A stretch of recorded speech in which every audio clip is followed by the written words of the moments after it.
Kalau pengen dapat rahmat Allah harus dengan amal soleh. Andai kata dengan keadilannya maka masuk neraka kita semua. Tulis ayat innallaha wa malaikatahu yusalluna 'alan nabi sesuai imla.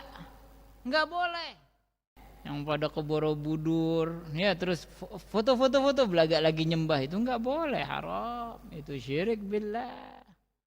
Ya Karim, ya Karim, ya Karim, ya Karim. Bismillahirrahmanirrahim. Alhamdulillah wassalatu wassalamu ala Rasulillah Muhammad bin Abdullah wa ala alihi wa ashabihi wa man tabi'ahu bihudah, amma ba'du. Berkata Sayyidil Habib Ahmad bin Umar Asy-Syatiri dalam kitab Al-Yaqutun Nafis fi Madhhab Ibn Idris, sampai perkataan beliau al-fai. Apa itu fai? Lughatan ar-ruju', kembali atau menarik. Wa syar'an, menurut syariat ya, ini fai ada dulu seseorang datang ke rumah anak kecil pengen nemuin bapaknya. Makanya fai ini diambil apa? Arti secara bahasa pulang. Ditanya sama orang itu, "Mana ayah kamu?" Dia jawab, "Abi fa'a ilal fayafi. Liyafi'a lana bi fai'in. Fa idza fa'al fai'u yafi." Nah, dari kalimat fai' semua. Abi fa'a ilal fayafi. Ayahku pergi ke tempat pencaharian. Abi fa'a ilal fayafi. Liyafi'a lana bi fai'in. Untuk membawakan kami dengan pemberian. Fa idza fa'al fai'u, jika beliau mendapatkan apa yang dia inginkan, yafi, baru pulang. Ada bahasa Arabnya tinggi banget ya. Bisa, subhanallah.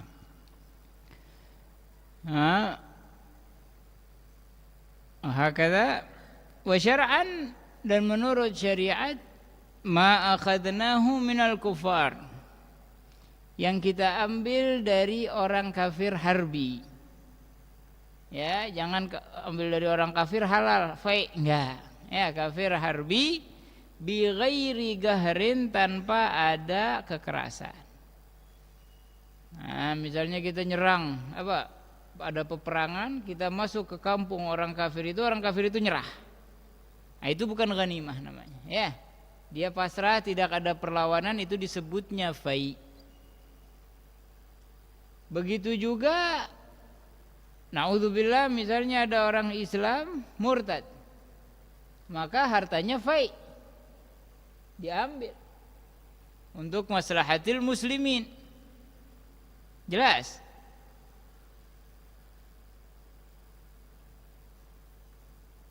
Kemudian ma yuf'alu bil fai, yukhammasul fai. Fai dibagi 5. Fatudfa'u arba'atu akhmasihi lil mursadina lil jihad. Maka dibagikan 4-nya, dibagi 5, yang 4-nya itu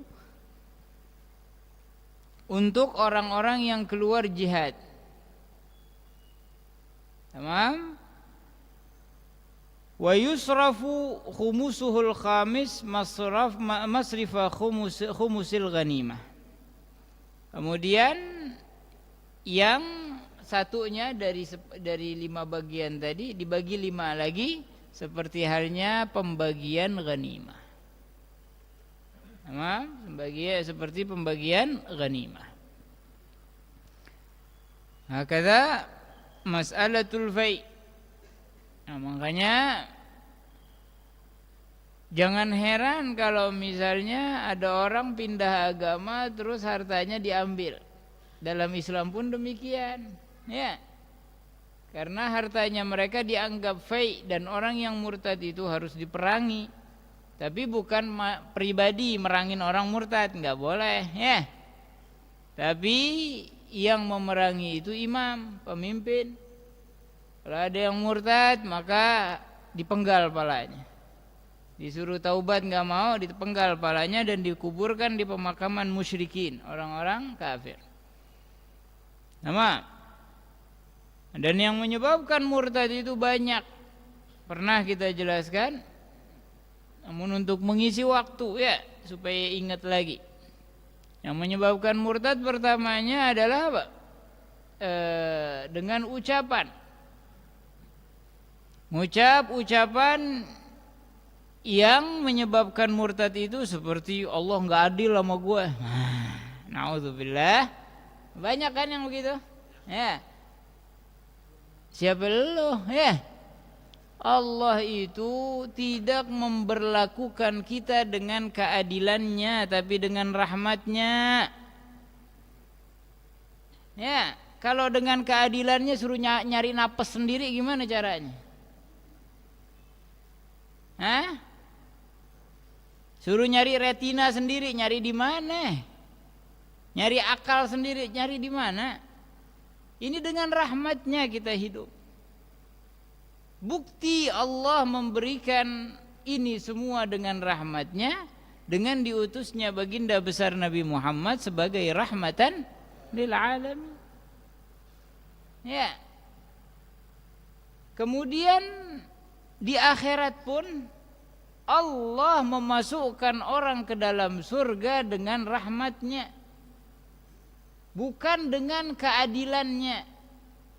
Andai kata dengan keadilannya, maka seluruh makhluk itu pantasnya di neraka. Paham? Pantasnya di mana? Di neraka. Malaikat aja yang gak pernah maksiat, begitu dibangkitkan sama Allah di yaumil qiyamah, dia bilang, ya Rabb ma'abadnaka haqqa ibadatik. Ya Allah, saya belum sempurna, enggak sempurna dalam menyembahmu ya Allah. Karena keagungan Allah enggak ada batasnya. Jangan kira dengan salat kita udah super hebat lah. Salat kita enggak bisa masukin kita ke surga. Makanya kata Sayyidil Al-Jailani, beliau mengatakan, ngajak ngomong amal soleh itu bikala nasil wala budda minka. Dengan engkau wahai amal soleh, aku enggak sampai kepada Allah. Enggak bakal saya masuk surga gara-gara lu, istilahnya ya. Bukan lu yang masukin gua ke surga, tapi harus dengan lu. Kalau pengen dapat rahmat Allah harus dengan amal soleh. Andai kata dengan keadilannya, maka masuk neraka kita semua. Alhamdulillah, Allah Ar-Rahmanur Rahim. Kemudian ucapan yang menyebabkan murtad juga, misalnya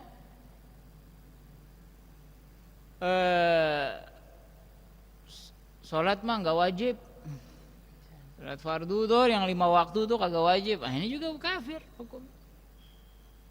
Mengingkari sesuatu yang ma'lum minad din bid-darurah kafir. Mengingkari satu huruf dari Al-Quran kafir. Menambah satu huruf dari Al-Quran kafir.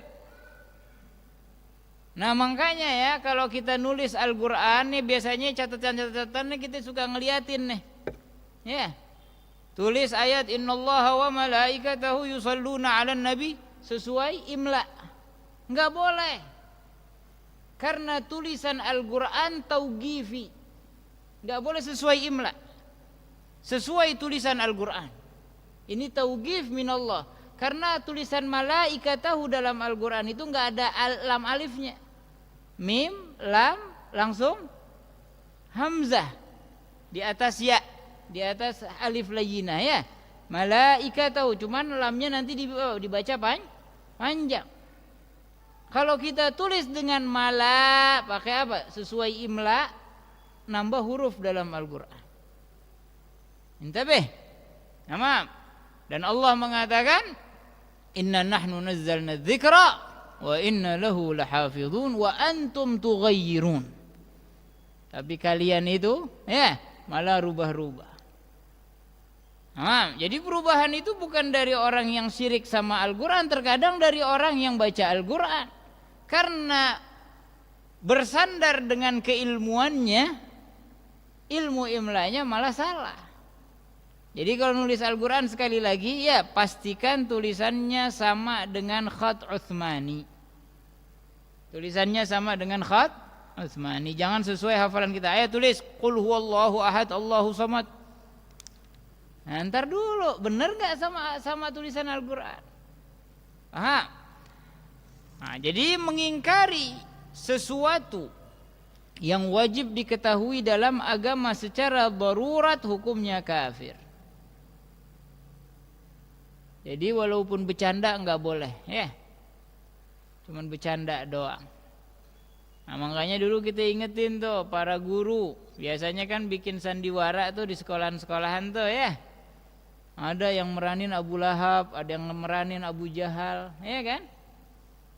Nah, kemudian ceritanya waktu Nabi pulang Isra Mi'raj, ceritanya ya. Nabi kumpulin orang-orang kafir, Nabi ceritain ya, Nabi bersabda begini. Pertama dia enggak boleh ngaku sebagai nabi. Tapi dia harus mengatakan bersabda Rasulullah sallallahu alaihi wasallam demikian. Ya. Jadi dia bukan memposisikan dirinya seakan-akan nabi. Saya baru datang dari langit. Siapa lu? Mukanya ya sama kukunya nabi gantengan kuku nabi.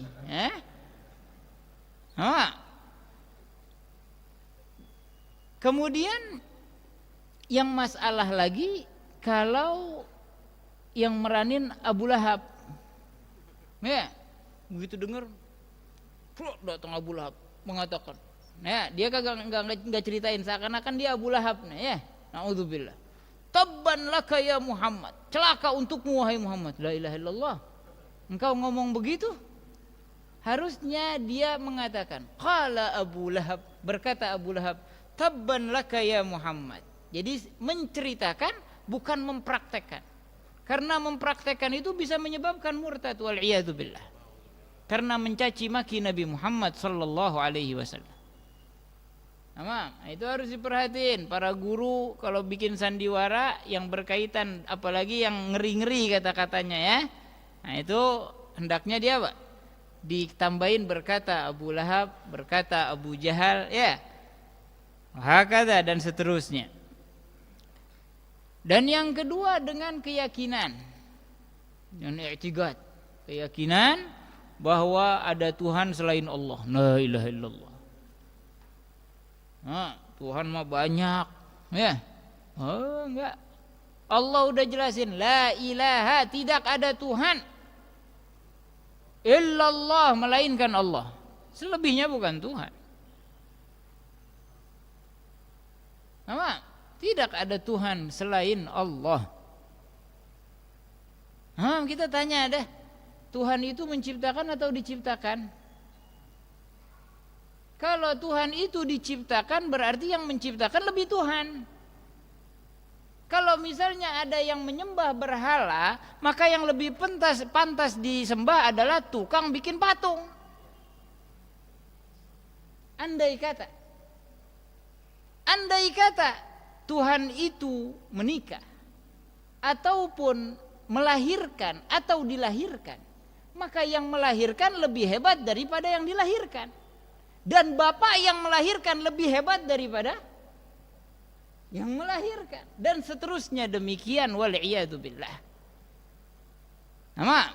Makanya Allah dengan jelas katakan dalam Al-Quran, Qul huwallahu ahad. Fa'lam annahu la ilaha illallah. La ilaha illa ana fa'buduni. Dan tidak ada nabi ataupun rasul kecuali semua berseru untuk menyebut la ilaha illallah. Sampai Nabi Isa di yaumil qiyamah nanti begitu dipanggil nadal munadi, kata Nabi Muhammad, liyagum Isa bin Maryam. Panggilan untuk Isa bin Maryam. Begitu dipanggil Sayyidina Isa bin Maryam gemeter. Ya. Irta'asat faraisuh. Gemeter, enggak bisa berdiri Nabi Isa. Saking takutnya dipanggil Allah. Sampai Allah mengizinkan Nabi Isa untuk menghadap. Begitu Nabi Isa menghadap kepada Allah, yang ditanya bukan kesalahan Nabi Isa, enggak. Nama Allah bertanya, ya wa idz qala Allahu ya Isa bin Maryam. Dan telah berkata Allah, wahai Isa bin Maryam, a anta qulta lin-nasi ittakhiduni wa ummiya ilahaini min dunillah. Hei Isa, betulkah kamu mengatakan kepada manusia agar menjadikan dirimu, engkau, aku, maksudnya dirimu, jadikanlah, apakah engkau mengatakan kepada manusia? Nabi Isa mengatakan, jadikanlah aku dan ibuku sebagai Tuhan selain Allah. Apa kata Nabi Isa? Gala subhanak, maha suci engkau ya Allah. Ya, Nabi Isa enggak pernah menyuruh itu. Nah, makanya alhamdulillah ala ni'matil Islam wa kafa biha ni'mah. Tamam, la ilaha illallah. Law kana fihima alihatan ukhra la fasadata. Andai kata di langit dan bumi ada Tuhan selain Allah, ada 2 Tuhan, 3 Tuhan, 10 Tuhan, 360 Tuhan, ya, la fasadata, pasti hancur. Gimana hancurnya? Ya, satu pengen bikin bumi, satunya nolak, enggak. Satunya pengen nyebarin Covid, satu bilang jangan, berantem dia, ya. Dia berantem, yang kalah pasti bukan tuh. Yang menang ya bukan Tuhan, Tuhan kagak pernah berantem. Ya kan? Nah, andai kata sepakat deh, ya udah, lu ciptain corona, gue ciptain vaksinnya. Ya kan? Misal sepakat. Kesepakatan itu bukan sifatnya Tuhan, ya. Masa Tuhan membutuhkan dari yang lain, ya. La fasadata, pasti hancur ini bumi dan langit. Paham? Jadi i'tiqad, dan yang ketiga dengan perbuatan. Dengan perbuatan kayak kita dulu ya, yang pada ke Borobudur, ya, terus foto-foto belaga lagi nyembah, itu enggak boleh, haram, itu syirik billah. Nah, enggak boleh kita berpose seperti itu. Aha, kita boleh sujud dan ruku hanya kepada Allah. Andai kata boleh sujud kepada makhluk, kata Nabi, maka aku akan perintahkan setiap istri untuk sujud kepada suaminya. Nah, tapi enggak boleh. Tapi apa? Hanya sujud kepada Allah. Biar kata saya cuma bintang film, tetap. Nah, Allah enggak butuh sama sinetron loh. Ini agama Allah, bukan agama lu, bukan terserah lu. Nah, ini agama yang menciptakan segalanya, nggak pakai apa, nggak pakai, ya Allah, nggak ada duitnya, Allah juga tahu, Allah juga tahu kalau lu melakukan itu dan berhak masuk neraka. Nah, orang sekarang nih nggak apa-apa deh, Allah juga tahu, emang Allah Maha tahu. Ya, kalau engkau bermaksiat, nah, dan engkau tahu Allah tahu, itu dosa. Dan siapa orang yang bermaksiat dia yakin Allah enggak tahu, berarti dia kafir, karena mengingkari sesuatu yang pasti bagi Allah. Nah, jadi hindari sifat-sifat murtadin.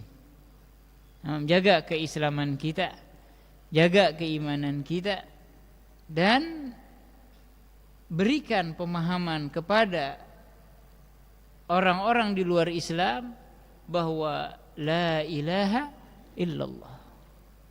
Tugas kita berdakwah dan tidak memaksakan siapapun, ya, dan tidak menjelekkan agama apapun.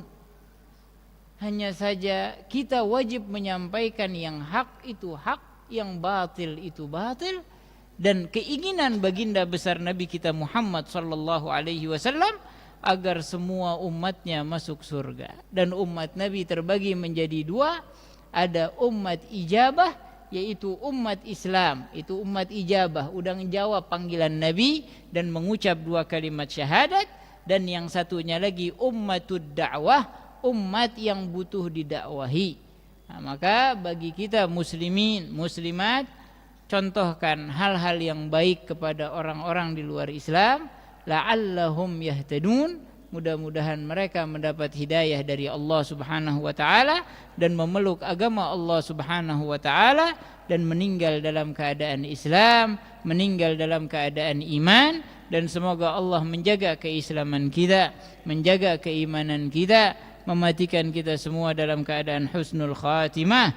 Dan semoga para asatidz, Ustadz Ainul Yaqin, Ustadz Alwi, Ustadz Levi dan yang lain-lainnya, dan Ustadz Abi dan yang lain-lainnya diberikan umur yang panjang oleh Allah Subhanahu wa taala, bisa meneruskan perjuangan baginda besar Nabi Muhammad sallallahu alaihi wasallam dimanapun kapanpun.